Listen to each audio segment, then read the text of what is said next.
Good evening, everybody. My name's Neill Ricketts. I'm the co-founder and CEO of a company called Versarien. Got a bit of work to go to get to $1 billion market cap, but if you could just bear with us for tonight, I'm sure we'll get there. I created the company in 2011, and in that period of time, we've gone from two guys working in a garage to now having over 100 employees. We generate revenue. We listed on the stock exchange under AIM in 2013 as a six-man team. Our business is all about creating the enabling technology for some of these things that Walter was talking about. One of the things to talk about is our shareholder list, and since floating in 2013, we've been supported by a number of institutions, but also our founder shareholders and some great private investors. And my interests are clearly aligned with all of those guys as the second largest holder. And as I've put on here, I have a significant amount of skin in the game. And therefore, what you guys would like to create with the company is very aligned to what I want to create. So let's talk a little bit about what we do. Our business model is to take profits and revenue from conventional businesses, pretty much bricks and mortar engineering companies that I've been used to running over my 25-year career, and to introduce new technology that we find in some of the leading universities. Just this afternoon, I was at the University of Cambridge, where we've made our most recent acquisition with a spin-out company that is involved in Graphene, which we'll talk a little bit more about in a second. What we do is we offset those development costs with the profits that we make from our revenue-generating businesses. Our team is extremely well experienced in those areas. We've been running companies for an awful long time. And then what we do is we take the technologies that we've created in the universities or that we've licensed from the universities, and we put those into those businesses in order to give them a market-leading position. A lot of the technologies that Walter was talking about need enabling technologies to make them work.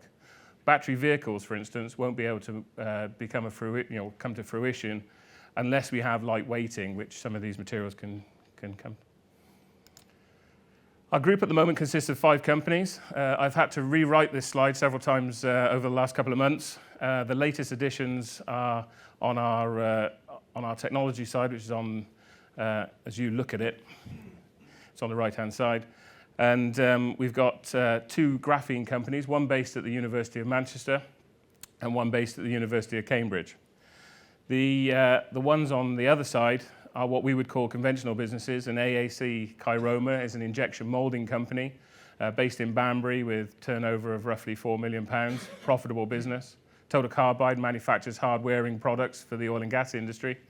And again, that has created revenues up to about 4.5 million under our control. And then the original company that I created in 2011, Versarien Technologies, which has a heat sink business and is providing technology to enable a lot of these computers to run faster and a lot of these processes. Altogether, the group, as I say, employs over 100 people and is based in 5 sites across the UK. When you do these presentations, it's quite hard to remember when we went back to those days when it was just the 2 of us in the garage, but it's moved on considerably. All of these businesses are based in the UK. They all have links with various universities, and we deal with, as I've said before, the University of Manchester, University of Cambridge, University of Birmingham, University of Gloucestershire, Sheffield University, to name just a few. So, the hot topic at the moment is graphene, and I've got a small sample that I'll pass around for you.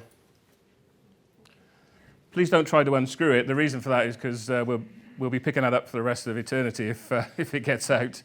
The material itself was isolated by 2 researchers at the University of Manchester in 2004, 2005, and they came across it quite by accident in some of the work that they were doing. Graphene itself is quite incredible. It is only 1 layer of carbon atoms thick. To give you some indication, and the irony is not lost on me, it's about 50 thousandths the thickness of a human hair. The guys at Manchester who still work on the campus, they can actually transfer these materials from one material to another. And I have some examples with me if anybody would like to see them later on. In isolating that material in 2005, they started a completely new science.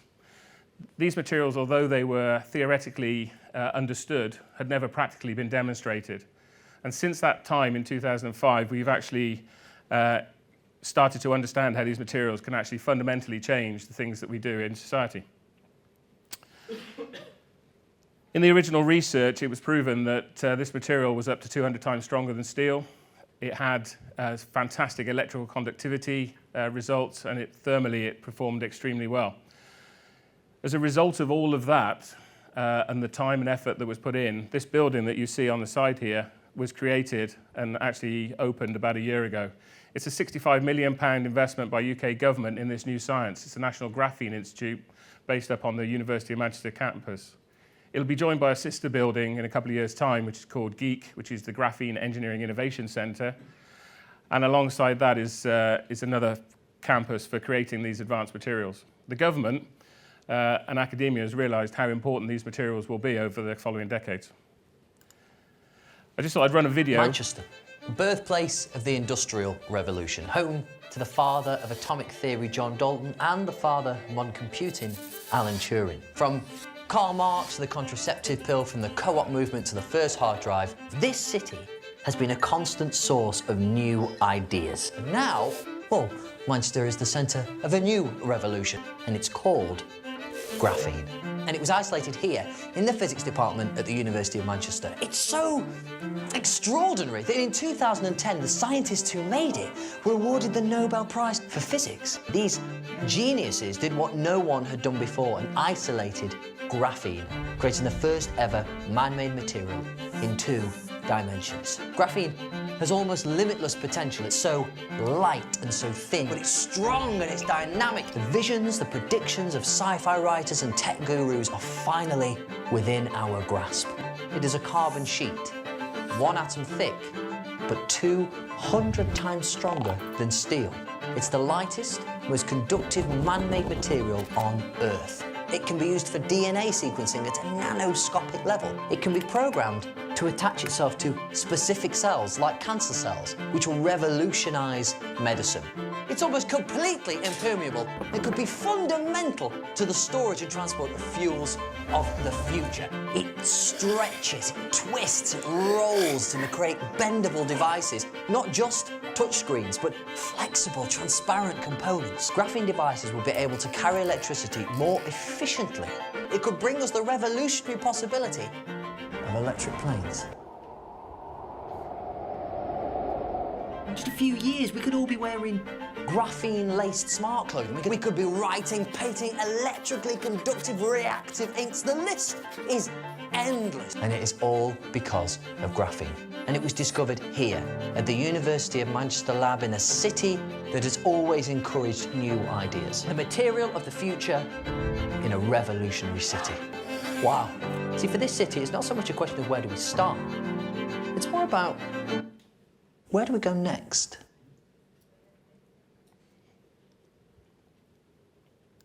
Far better presenter than I am. So the interesting thing there is that very quickly touched on a number of different areas to give you some impact as to how important this technology will be over the coming years. It has the ability to be able to give water to the third world through the use of very specific membranes that can desalinate water. Our guys up in Manchester, we have a very, very small team, a very cost-effective team, I'm pleased to say, and they're working on the cure for cancer, the cure for dementia, and the cure for diabetes, which are not too shabby an objective. In terms of what the opportunity is, the sample that's going around, I'm not quite sure where it's gone yet, but there's about 0.5 gram in that pot, and the interesting thing is it is so light and has such low density that's about £200 worth in that particular jar. So I am keeping a very close eye on it. You are also one of the first people to actually see real graphene. And the reason that we can tell you that it is real graphene, that it is close to being this material here, this is actually, if you zoomed in on that material that's going around in that pot, that material there is proper graphene. There are lots of people that will tell you that they produce graphene, but in reality they don't, which is why I wouldn't stand up here as a CEO unless I could tell you that it had been independently validated by some of those guys that originally created the material or isolated the material. There's an interesting report written by Future Trends which shows that by 2024, the demand for this material, given that the applications that it can fit into, will be roughly about 54,000 tons. Now, if you think that there's about 0.5 gram in that particular pot there, 1 ton would take 38,000 conventional oil drums to store. 54,000 tons of material is going to take an awful lot to move around. but it gives you some indication of what people are forecasting and what they're suggesting might be our uses. The actual accessible market as it stands at the moment is phenomenal. Almost every application and every material that is out there can be structurally improved through the use of graphene. There isn't a material that currently is available, whether it be a metallic, a polymer, a latex, or a ceramic, or any of the other materials that we use on a day-to-day basis, which can't be improved. And graphene is interesting in that it is carbon-based, but it is only the first of this new range of materials which are becoming available. Our researchers are already working on other materials such as boron nitride and molybdenum disulfide at single-layer level. And again, when you add those to other materials, for instance, molybdenum disulfide becomes one of the best lubricants in the world. The interesting thing and the ethos of the business when I first set it up is that I wouldn't be the first CEO in the world that would stand up and write a very eloquent piece of text using Peter and tell you that I'm going to change the world. As an engineer, and I have over 25 years of experience of working in the oil and gas industry, the auto industry, and the aerospace industry, the facts are really, really important. And therefore, when we've set anything up, anything I tell you can be independently verified and validated. So when we talk about this material here, this PEEK material, I'm going to test Peter now to see if he was listening or not. Can you select the PEEK material, Peter? Yes. That is the PEEK material. I think he deserves a round of applause for choosing it. Yes, you can. Now, I know that there's some strong people in the audience, men and women. If you would like to try and bend that material, despite this just being a polymer, I knew Roland would have a go at it. Go on, Roland. You'll see that this engineered polymer is as strong as some of the materials that we use on a day-to-day basis, which are metallic. When you talk about the automotive industry, there's a big move away from some of these conventional technologies, which can be 60 or 70 years old, the steels and the pressed steels and the aluminiums, to some of these lightweight polymers, which are corrosion resistant and far better in application. In our particular testing, we saw that a very, very small quantity of graphene, about 2 to 3% by volume, could improve the characteristics of some of these materials by up to 50%. Now, as an engineer working in the aerospace industry, we used to be challenged to get 2 or 3% improvements. In Formula One, it's even less performance improvements we're looking for. In terms of adding graphene into latex, some of the academics at the University of Manchester were able to improve the base material by up to 3 times. These kind of things don't happen on a regular basis. They happen once in a century. And as Walter was saying about the move away from mainframes to client-based and so on, we're seeing this in the materials industry as well. How are you feeling, Peter? Are you feeling nervous about selecting the next one? All right. Right, the carbon fiber sheet. Yeah, that's easy, isn't it? You might see that. You guys here are seeing some of these products for the first time. These products haven't been seen outside of the university. This is a carbon fiber composite panel that you would find in, say, a good demonstration. It's a shame we didn't catch that on video. These materials are being seen for the first time. The reason that they're being seen for the first time is we have all of the performance data. The first product using this graphene reinforced carbon fiber was actually launched a few weeks ago. In that particular product, we were able to demonstrate significant gains in its mechanical strength through the use of very small quantities of graphene. If you look at where this technology is likely to be used in the near future, and I've got some examples of these with me, but I probably haven't got time to do that now, they're being used in everything from 3D printing, sensors, printable electronics, membranes we've already talked about, some of the biomedical applications, batteries. Any user of a mobile phone will know that the technology around a battery hasn't really changed since lithium, and there's a real need, given the number of portable devices that are out there, to move towards better, smaller devices. And lighter vehicles we've already spoken about. Our company has always been an award winner. The reason we do that is because we're not a billion-dollar market cap company. We have to compete and attract some of these large companies across the world. And in our experience, we've used competition wins in order to try to equal out that sort of David and Goliath situation. We're very proud about the company that we've created. We're very proud about our employees. We have effectively a very good apprenticeship and graduate programs running. We have a lot of talent within our business. One of the questions that's normally asked is how can this small company that's based in rural Gloucestershire, that started off in a garage, be of interest to any of these very large players? And I'm very pleased to tell you that we're working with some of the largest corporations in the world. Okay. The other question that's normally asked is how do you, in this pursuit of these large companies, how do you redress the balance? And we're very fortunate that we have a significant amount of help from the government. We're creating jobs within the industry. This particular field, advanced materials, is well liked by the current administration. We work very closely, and in fact, as I said before, I was at the University of Cambridge today. The University of Manchester has benefited from about £320 million worth of funding. If I went to see my shareholders, and I know I've got a few shareholders in the audience, if I asked them to write me a cheque for £100 million worth of the testing equipment that is required to analyse these very specific materials, I wouldn't be able to get that. But as part of our relationships with these two universities, we have access to all of that specialist equipment. Innovate UK, I'm not sure if you're aware, but they're the innovation arm of the UK government, and they've supported us to the tune of about £600,000. As the second largest shareholder, I'm always keen to make sure that we have a good balance between grant funding, equity, so that we don't get too much dilution and debt. And we work with all of these other universities as well. Quickly, another video, specifically about the National Graphene Institute. Hello, I'm James Baker, the Business Director for Graphene. Welcome to Manchester, the home of graphene. You are located here in the National Graphene Institute at the centre of the University of Manchester, a thriving centre for the research and development of applications of graphene and related 2D materials. So my name's Neill Ricketts. I'm the Chief Executive for a company called Versarien plc. I'm Neill Ricketts. I'm a research analyst at Morgan Advanced Materials. My name's Sarah Haig. I'm an academic working at the University of Manchester. Graphene has a huge range of applications because of its exciting properties. For example, you could use it in flexible electronics, so you can have a phone which, when you drop, doesn't break, and it could even be completely transparent. Graphene presents a key area for us to develop our carbon-related products, but also many of our other products across the group may benefit from the technologies being developed here at the National Graphene Institute. For us, it's a key place in order to form these really, really good relationships, not only with the academics, but also with people that are generally interested in the graphene scene.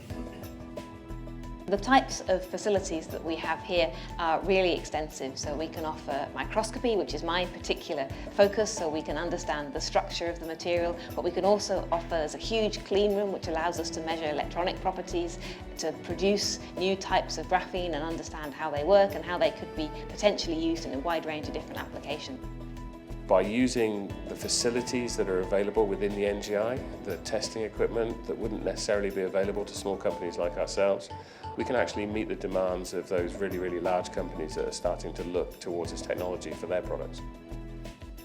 The work that we've been doing here is born out of over 5 or 6 years of strategic partnership by Morgan Advanced Materials with the University of Manchester, sponsoring PhD studentships, postdoctoral researchers, and also other larger projects.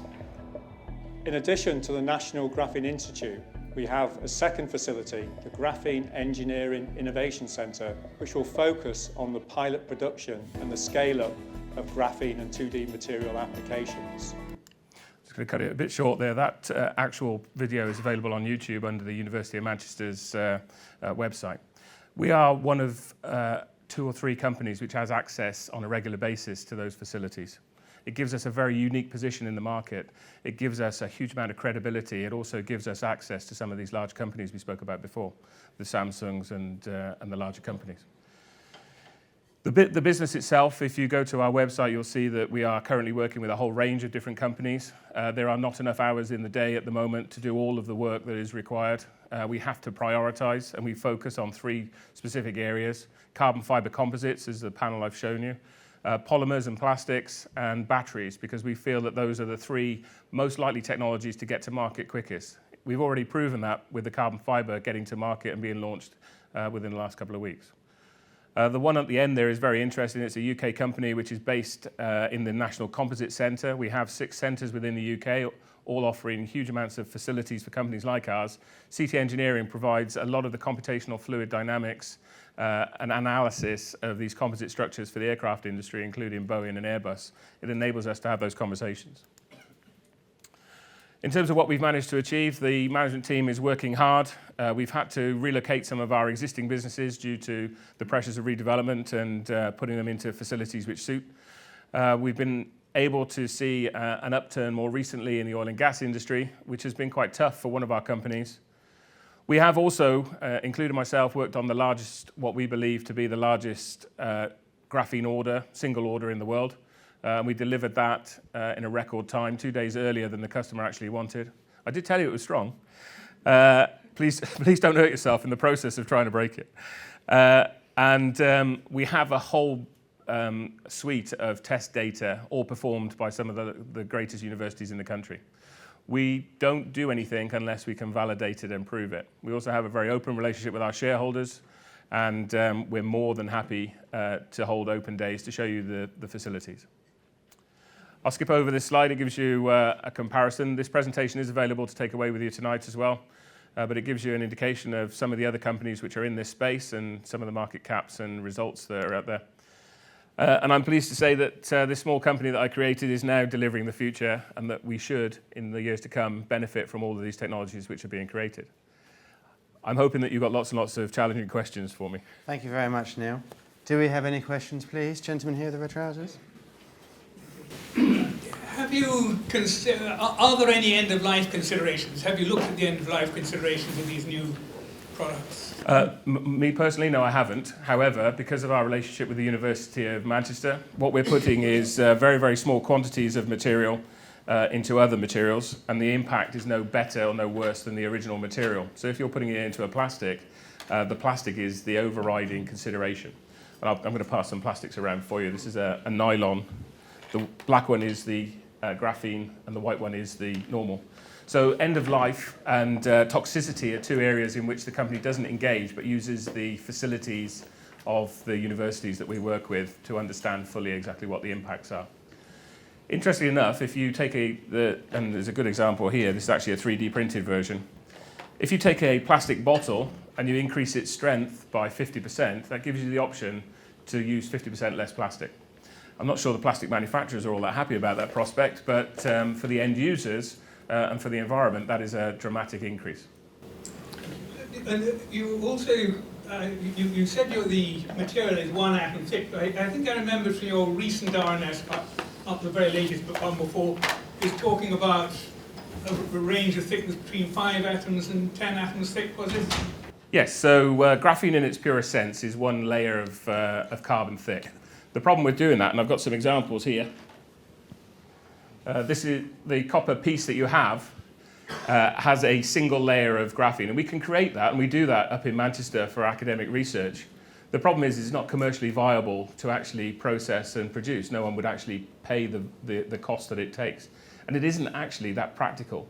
What we've created with our product that actually launched yesterday called Neill is a graphene which is commercially viable, but gives a lot of the benefit of the other materials. We believe we're probably one of the few people, if not the only people in the world, to be able to create this material at such low layer thicknesses. Most other graphenes that are available on the market tend to be between 50 and 500 sheets of carbon thick. Thank you. One question at the front. The last thing I don't expect to be able to answer now, but I would very much I find these presentations very inspiring, but I get no feeling of how it works. I mean, telling me that it's very strong or that it's got high conductivity doesn't tell me how you're going to combine it with things. So why combining something that's very strong but tiny inside a plastic is going to make the plastic strong? So the answer to that is we now fully understand that. This is a relatively old idea in the terms of technology. It's been around for 10 years. The fundamental research has now been completed, and these products are now starting to come to market. Adding graphene, as I said before, in quantities of about 2% by volume, increases strength by about 50%. And the way it does that is it acts as a micro-reinforcer. It stops a lot of the crack propagation in things like carbon fiber composites. The only downside is that it also, in some instances, can give you properties that you never anticipated because this is a new science. So adding, again, less than 0.5%, the black component that you see going around has less than 0.5% by volume in it, and yet it has drastically changed the colour of that material. If you add that material to the graphene material or the nanine to silicons, it can actually improve its water resistance, which is not a phenomenon that we actually either understand or knew about until we added the material. So this is a new science, and we are learning more. However, some of the fundamentals are extremely well understood, and there are enough scientific papers out there that I can point you to which show how the mechanics actually work within the materials themselves. A question from Tim? Yes, you mentioned that one of your 3 areas of focus at the moment was batteries and the use of graphene in batteries. And I'm of the view that if we can get the cost of the battery down significantly towards $100 or $50 per kilowatt hour, that is a hugely disruptive event. Is what you're doing or what you see you might be able to use graphene in this area for going to help achieve that, or is it more just about getting it lighter and denser? No, the answer is that we're trying to create much cheaper, much better products. And the really interesting thing about our particular product, the nanine that was launched yesterday, is that it's produced by a patented process which came out of the University of Ulster. We actually own 60% of the patent rights. We have an exclusive license with the university. We believe that everybody should benefit, so that money should go back to the university so that they can fund further research. And obviously, there's not a company in the world that's not interested in better batteries at a reasonable price. It's fair to say that that we attract a lot of attention. What I would say is that that is a relatively early technology, and that some of the benefits are not fully understood. In order to de-risk it for the shareholders, bearing in mind that I'm the second largest shareholder, we work with the Warwick Manufacturing Group, who have a pilot battery cell producing line up in Warwick, and we've actually produced graphene containing batteries. The academics, this is very much at a research stage at the moment, are actively trying to find a solution to that. So I think it's a little bit away. I can assure you that if I'd actually solved that problem, then I'd probably be on some nice island somewhere out in the Bahamas. But it is close, and I think we're starting to see these materials actually being used in real-world applications now, and that their properties are extremely well understood. So it doesn't matter whether it's textiles or drug delivery, carbon fiber composites or plastics. We now have the data which backs up what we're saying, which is a unique position, I think. And we've got quite a few questions. With one over here, gentleman here. It's going to be a long 10 minutes, isn't it? Could you tell us what the environmental impact is in letting graphene out in the wild, and also the recyclability of it? Okay, so there's 2 different questions there. Graphene as a raw material is a new science. The implications are not understood, and that the science around the toxicology of graphene is still in its infancy. It's one of the reasons why we have such a close relationship with the universities that are doing a lot of this work. At one end of the scale, you have that it's being used for body implants and I've forgotten the correct terminology for it, but for drug delivery systems and so on. At the other end, there have been reports where graphene is or could be considered a toxic material. And at the moment, I think it's fair to say that the jury's open. Once the product is actually inside a product, then we know that it is benign and not going to cause any problems. We as a company treat it with the utmost respect. Having come out of several industries where we've dealt with toxic materials, we're well aware of the potential dangers. Carbon nanotubes, which is effectively a graphene sheet rolled into a tube, is extremely toxic. However, the evidence as it stands at the moment is that graphene in flat sheets, especially of the size that we're producing, is not toxic. But I think it's an area which we keep a very close eye on, and one that we are trying to also assist in the understanding of it. So 2 different questions. In its pure sense, the pencil sharpenings, as its nearest analogy, we understand and we treat with care. At the other end, once it's into the plastic or whatever, then it can be treated as plastic. Peter? Could you explain your business model? Is it licensing technology to manufacturers, or are you doing the manufacturing in your own right? I'm a manufacturing engineer. So I like job creation, I like creating products, and I like nothing better than to walk around the factories that we've created. Having said that, this technology is so good and so applicable to a number of different areas that we have to also consider licensing. There are issues about how quickly we grow and where we grow, so whether that be the US or the Far East, whether we grow with partners or we do it on our own, and going to my investors, even though we're extremely well supported, and saying that I want to build a battery producing plant in China would be a difficult conversation to have. And so we have to use the most appropriate technique at that particular moment in time. As a very, very small management team, there are only 2 executive directors on the board. We're able to be very flexible about how we move forward, and we consider all of those options, whether they be joint ventures, licensing agreements, or manufacturing. My preference is to manufacture. And we'll have time for one more. Neill, just before we have that, are you sticking around for some drinks afterwards? I'm guessing, judging by the number of I was questions. going to say, so if you do have questions, do not worry. Neill will be here for you later. Gentleman here. Neill, on some of the parts basis, how would an analyst actually break down your different divisions of the company? And I note that you talk mainly about graphene here and not about, the carbide and the heat sinks. Could we perhaps think that you were contemplating getting rid of those divisions at some stage in the future and just concentrating on graphene? It isn't part of our plan at the moment. All of our data is obviously available on our website as we're on AIM. I haven't spoken about the other businesses only because a lot of the interest that we see from investors has been focused around the graphene. 20 minutes, although it appears to be a long time, doesn't appear that long tonight. And I'm more than happy to take any questions that you might have about the other divisions, but it isn't part of our plan at the moment to divest, even though we've been asked several times in the last few days as to whether or not that's our strategy. Okay. I think the bit you missed was how would an analyst value the individual divisions within your group company? It's very, very difficult, and in fact, we are I don't know how to put this, a problem child for the analysts in that they're not used to valuing businesses such as ourselves. The reason that we're structured as we are with revenue generating businesses offsetting the development costs is to reduce the amount of dilution onto the shareholders. That's in my benefit, to be honest.